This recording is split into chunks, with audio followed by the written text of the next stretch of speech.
So we are live, and we're live on Periscope, live on YouTube, and I'm about to turn on Anchor, which is the app that we record on, the podcasting app that sends our podcasts to a bunch of different platforms. Hello, hey everybody, happy Friday. Happy Friday to all. Hello. All right, so we are live on Anchor, and Anchor is a podcasting app that's going to send this to a bunch of different platforms like Google Play and Apple, iTunes, SoundCloud, and Spotify, and Stitcher and Breaker and whatever, all these other platforms.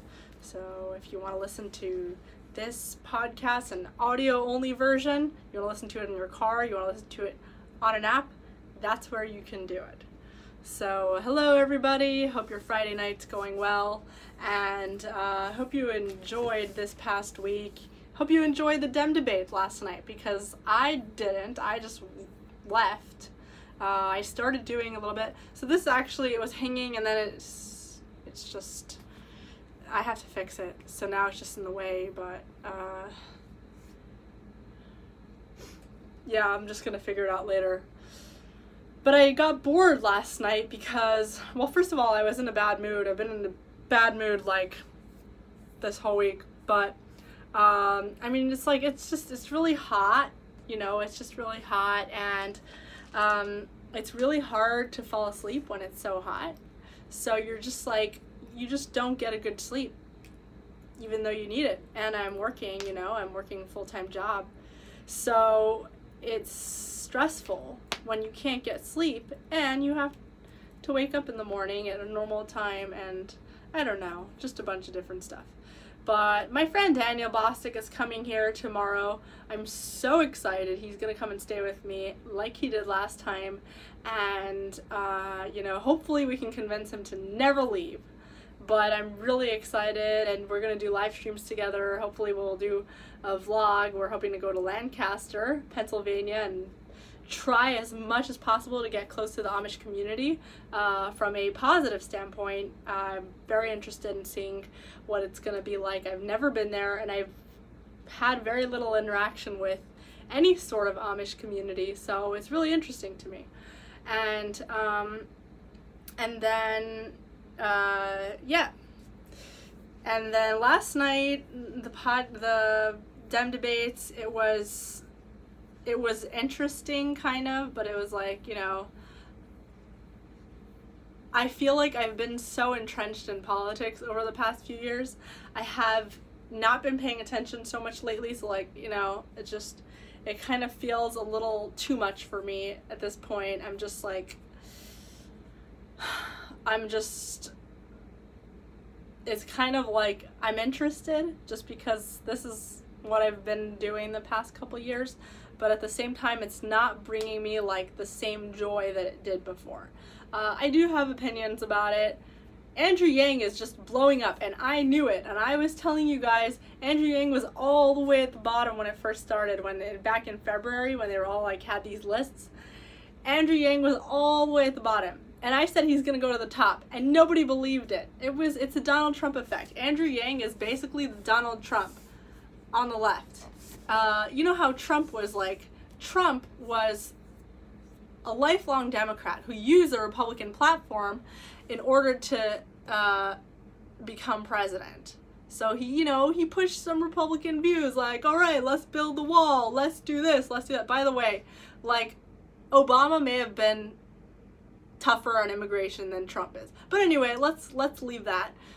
Trump was pushing, let's build the wall. And I'm not trying to diss Trump. I'm just saying, like, the way that our media says things is just so, it's so far off from reality. But anyway, Trump, pushes these Republican values. He was smart in doing so, very successful. Build the wall was his campaign slogan. That's how he won. That was like the platform that he won on. And whether or not he does it, he's president, and he's going to keep pushing that idea whether or not he does it, because that's what's going to get him president, though he was a lifelong Democrat.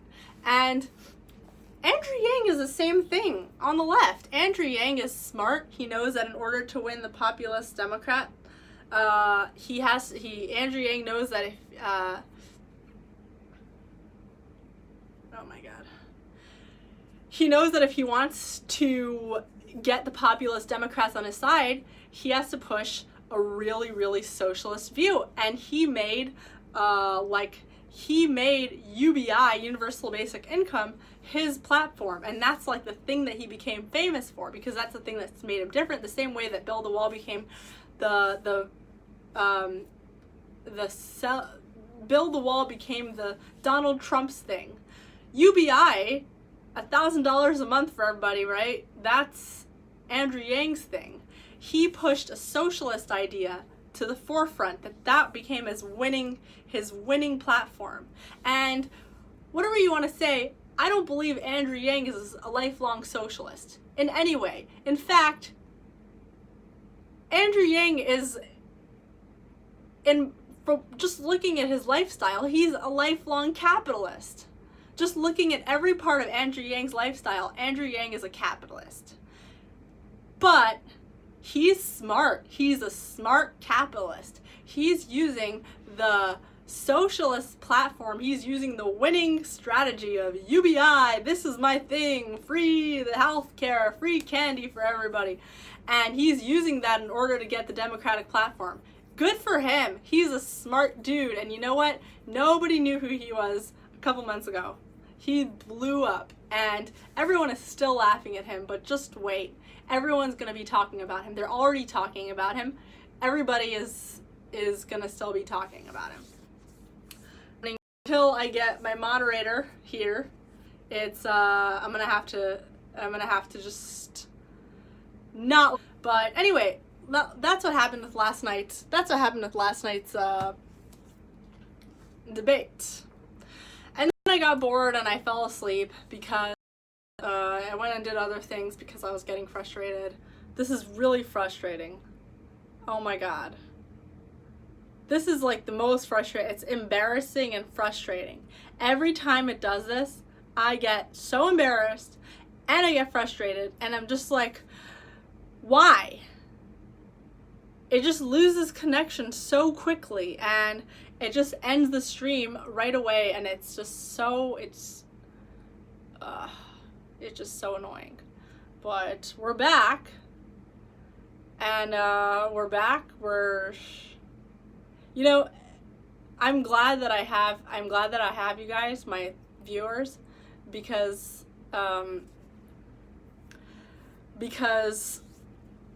otherwise I don't know who would be watching. All right, let me just make sure that this is plugged in. All right, my YouTube is offline. All right, hopefully the YouTube will get back up. It could be the YouTube that's down, to be honest.